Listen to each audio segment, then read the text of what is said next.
Welcome friends. வாங்க இன்னைக்கு நம்ம டேஸ்டியான இனிப்பு கார குழி பணியாரம் எப்படி பண்ணலான்னு பார்க்கலாம். 2 பணியாரமும் ரொம்ப சாஃப்டாக அருமையாக இருந்தது. நீங்களும் இந்த டேஸ்டியான குழி பணியாரம் ட்ரை பண்ணி பாருங்கள். இந்த பிரேக்ஃபாஸ்ட் ரெசிபி எப்படி பண்ணலான்னு பார்க்கலாம். இது நம்ம ஈவினிங்கும் செஞ்சு கொடுக்கலாம், ரொம்ப விரும்பி சாப்பிடுவாங்க. வாங்க இது எப்படி பண்ணலான்னு பார்க்கலாம். இப்போது முத நாள் நம்ம ஒரு 1/2 கப் புழுங்கலரிசி எடுத்துக்கலாங்க. 1/2 கப் பச்சரிசி எடுத்துக்கலாம். 1/2 கப் கடலைப்பருப்பு, 1/4 கப் உளுத்தம்பருப்பு எடுத்துக்கலாம். இன்னொரு கிண்ணத்தில் நம்ம 1/2 கப் இட்லி அரிசி, 1/2 கப் பச்சரிசி, 1/4 கப் கடலைப்பருப்பு, 1/4 கப்பு உளுத்தம்பருப்பு இதெல்லாம் போட்டு தண்ணி ஊற்றி நல்லா கழுவிக்கலாங்க. நான் கார பணியாரத்துக்கும் இனிப்பு பணியாரத்துக்கும் தனித்தனியாக தான் ஊற போட்டிருந்தேன். இப்போ இதை நல்லா கழுவிட்டு நம்ம தண்ணியெலாம் வடிகட்டி எடுத்து வச்சிடலாம். இப்போ இதில் ஒரு 1/4 டீஸ்பூன் வெந்தயம் ரெண்டுத்துலேயுமே போட்டுக்கலாங்க. போட்டுட்டு முழுகிற அளவு தண்ணி ஊற்றி எப்போவுமே நம்ம இட்லிக்கு ஊற வைக்கிற மாதிரி ஊற வச்சுக்கலாம். ஒரு 4 மணி நேரம் நல்லா ஊறட்டும். ஊறின பிறகு நம்ம மிக்சியில் இல்லைன்னா கிரைண்டரில் அரைச்சிக்கலாம். நான் அதை மிக்சியிலே அரைச்சிட்டேங்க.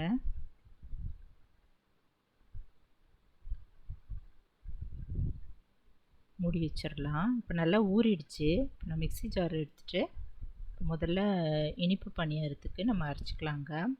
தண்ணியெலாம் வடிகட்டிட்டு கொஞ்சமாக தண்ணி ஊற்றிட்டு நல்லா இது போல் பேஸ்ட் மாதிரி அரைச்சிக்கலாம். ஒரு கிண்ணத்தில் எடுத்து வச்சிடலாங்க.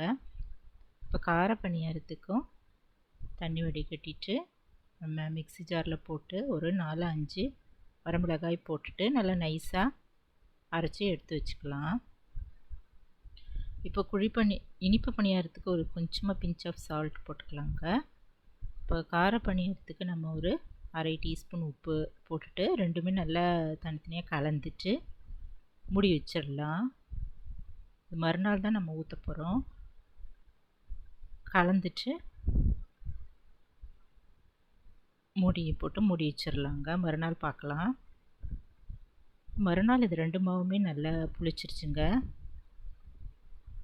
இப்போ அதை நல்லா கலந்து எடுத்து வச்சுக்கலாம். இனிப்பு பணியாரமும் கொஞ்சமாக தான் பண்ணியிருந்தேன். உங்களுக்கு எவ்வளோ தேவையோ அவ்வளோ இது பண்ணிக்கலாம். இப்போ இனிப்பு பணியாரத்துக்கு 3/4 கப் வெல்லம் எடுத்துக்கலாம். ஒரு கிண்ணத்தில் கொஞ்சமாக தண்ணி ஊற்றிட்டு அடுப்பில் வச்சுட்டு இந்த வெல்லம் போட்டு நல்லா கரைச்சிக்கலாங்க. கொஞ்சம் கெட்டியாக ஆகிற வரைக்கும் நல்லா கொதிக்கட்டும். இப்போ இதை வடிகட்டிக்கலாம். இதில் இருக்கிற கல்லெல்லாம் போக நல்லா வடிகட்டிக்கலாங்க. இதை நல்லா ஆறட்டும். அப்புறம் நம்ம மாவில் கலந்துக்கலாம். இதில் ஒரு 2 ஏலக்காய் நல்லா நுணுக்கி போட்டுட்டேங்க. கொஞ்சமாக தேங்காயும் ஒரு 3 ஸ்பூன் தேங்காயும் போட்டு இந்த இனிப்பு பணியார மாவில் கலந்துக்கலாம். இப்போ இந்த பாகம் நல்லா ஆறிடுச்சு. இதில் கொஞ்சம் கொஞ்சமாக ஊற்றிட்டு நல்லா தோசை மாவு பதத்துக்கு நல்லா கரைச்சிக்கலாம். ஏற்கனவே அரைக்கும் போதே நம்ம கெட்டியாக அரைச்சிருந்தா தான் இப்போ நம்ம இது ஊற்றுறதுக்கு வசதியாக இருக்கும். தண்ணியாக அரைச்சிட்டா பாகு ஊற்றினா ரொம்ப தண்ணியாகிடும். அதனால் மாவு அரைக்கும் போது நம்ம பார்த்து அரைச்சிக்கலாம். இப்போ கார பணியாரத்துக்கு கொஞ்சமாக வெங்காயம், பச்சை மிளகாய், கருவேப்பிலை, இஞ்சியும் சின்ன சின்ன பீஸஸாக கட் பண்ணி எடுத்து வச்சுக்கலாங்க. அடுப்பில் ஒரு கடாய் வச்சுட்டு கொஞ்சமாக எண்ணெய் ஊற்றிட்டு பெருங்காயம், கடுகு போட்டு தாளிச்சிக்கலாம். கூடவே 1/2 டீஸ்பூன் ஜீரகமும் போட்டு பொரிய விட்டுடலாங்க. இப்போ வெங்காயம், பச்சை மிளகாய், இஞ்சிலாம் போட்டு நல்லா வதக்கிக்கலாம். கருவேப்பிலை கிள்ளி போட்டுட்டு வதக்கிட்டு நம்ம கரைச்சி வச்சுருக்கிற கார பணியார மாவில் இதை போட்டுடலாங்க. போட்டுட்டு நல்லா கலந்துக்கலாம்.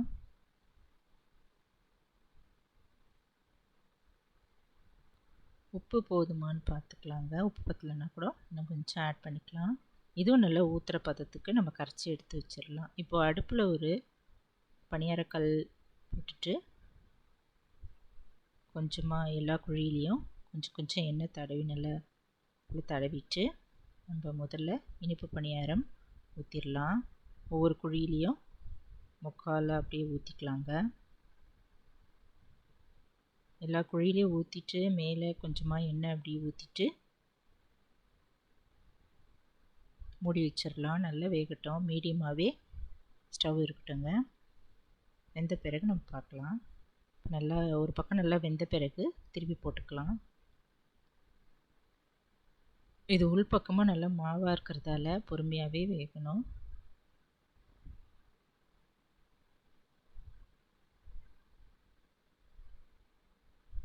இப்போ திருப்பி போட்டுட்டு மேலே எண்ணெய் ஊற்றிட்டு இது ஒரு நல்லா ஒரு 5-6 நிமிஷம் வரைக்கும் வெயிட் பண்ணலாங்க. வெந்த பிறகு நம்ம இதை எடுத்துடலாம்.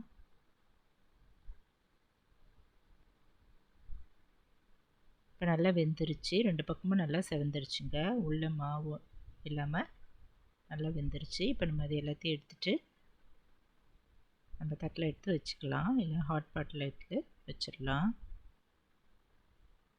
இப்போது இந்த குழியில் எண்ணெய் ஊற்றிட்டு கார பணியாரத்துக்கும் நம்ம மாவு நல்லா இதுக்குள்ளே கலந்துக்கலாங்க. இப்போ ஒவ்வொரு குழியிலையும் ஊற்றிடலாம்.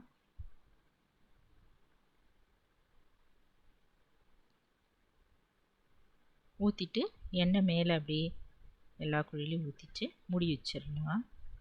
இது ஒரு 5 நிமிஷம் நல்லா மீடியமான ஃப்ளேம்லேயே நல்லா வேகட்டுங்க.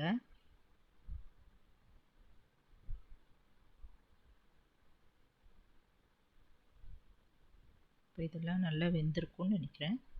ஒரு பக்கம் நல்லா வெந்த பிறகு திருப்பி போட்டுடலாம்.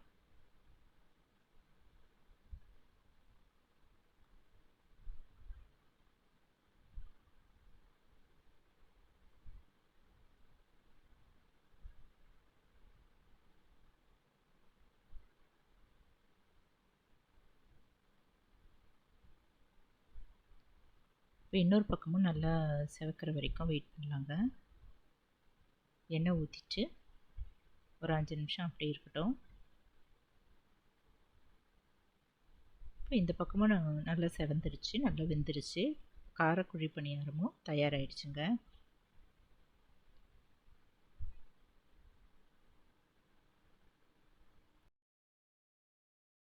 இப்போ கார பணியாரத்துக்கு நம்ம சட்னி அரைச்சிக்கலாம். கொஞ்சம் கொத்தமல்லி, கருவேப்பிலை வதக்கிட்டு தேங்காய், உடச்சிக்கடலை, மிளகாய், உளுத்தம்பருப்பு, பெருங்காயம், புளி, உப்பு இதெல்லாம் வச்சு நல்லா அரைச்சிட்டேங்க. அது தாளிச்சும் போட்டாச்சு.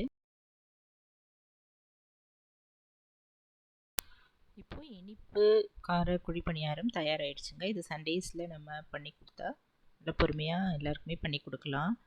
உங்களுக்கு இந்த வீடியோ பிடிச்சதுன்னா என்னோடய சேனலான குக்கிங் வித் சித்ரா அன்பு சேனலை சப்ஸ்கிரைப் பண்ணிக்கோங்க. கூடவே பக்கத்தில் இருக்கிற பெல் ஐக்கானையும் கிளிக் பண்ணிக்கோங்க. தேங்க்ஸ் ஃபார் வாட்சிங். நம்ம அடுத்த வீடியோவில் பார்க்கலாம். நன்றி, வணக்கம்.